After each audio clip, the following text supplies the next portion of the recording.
افغانستان د ګډو قومونو کور دی. په دې کې بیلابیل قومونه اوسېږي او هر قوم هره قبیله ځان ته ځانګړي دودونه لري چې تر ډېره حده پورې د افغانانو دودونه او کلتور سره یو شی دي.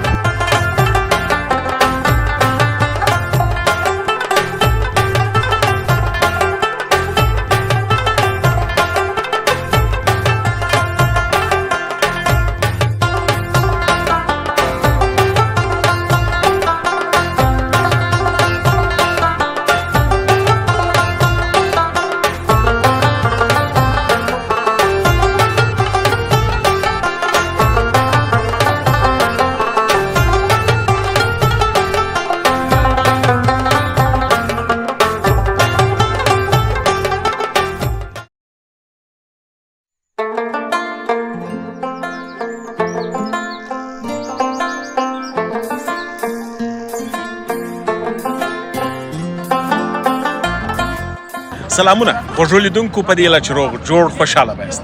احسان امراض یم او نن راغلی یم لنډه معرفي د یو پروګرام درته کوم، بیا به هغه ټول په تصویرونو کې وګورئ. افغانستان د ګډو قومونو کور دی. په دې کې بیلابیل قومونه اوسېږي او هر قوم هره قبیله ځان ته ځانګړي دودونه لري چې تر ډېره حده پورې د افغانانو دودونه او کلتور سره یو شی دي. په پښتنو سیمو کې تر ډېره حده پورې په لیرو سیمو کې یو دود دا دی چې کله په یو قبیله کې په یو قوم کې یو کس انتخابیږي یا دغه قوم مشري پر غاړه اخلي، نو هغه ته بیا د پګړۍ تړلو مراسم ترسره کیږي چې کله پګړۍ وتړل سول د قوم د نورو مشرانو د طرفه د هغه ملا وتړل سول، نو د دې وروسته هغه د خپل قام مشري کوي، د خپل قام مسؤلیت په غاړه اخلي. نو نن هم د سپین بولدک په یوه لیرې سیمه کې چې د بادیزو د قوم یو مخور مشر انتخاب سو، مشري یې تر غاړه سوله، نو دته پګړۍ وتړل سوله او ملا یې وتړل سول د قام د نورو مشرانو سپین ږیرو دیني عالمانو د خوا څخه. نو بیا ته هغه وروسته د ډوډۍ یو پروګرام ترسره کیږي چې ټولو میلمنو ته راغلو میلمنو ته ډوډۍ ورکول کیږي. ما مخکې وویل چې دا دود په پښتني سیمو کې بیخي عام دی چې کله جرګې راځي، کله غونډې جوړیږي، نو بیا د میلمستیا وروسته یا هغه د غونډې او پروګرام وروسته ټولو میلمنو ته ډوډۍ ورکول کیږي. نن په سلهاو میلمانه راغلي دي چې په دې غونډه کې ګډون کړی وو او اوس د ډوډۍ خوړلو مراسم ترسره کیږي. نو دغه پروګرام وګورئ، دغه ښایسته تصویرونه وګورئ او انشاءالله زه به مو کرار د نورو دودونو کلتورونو څخه هم خبره وم.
Тридеса.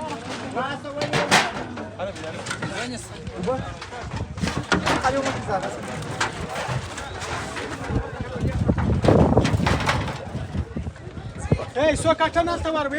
Ha sua var.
Belki malah nggak rapi dah.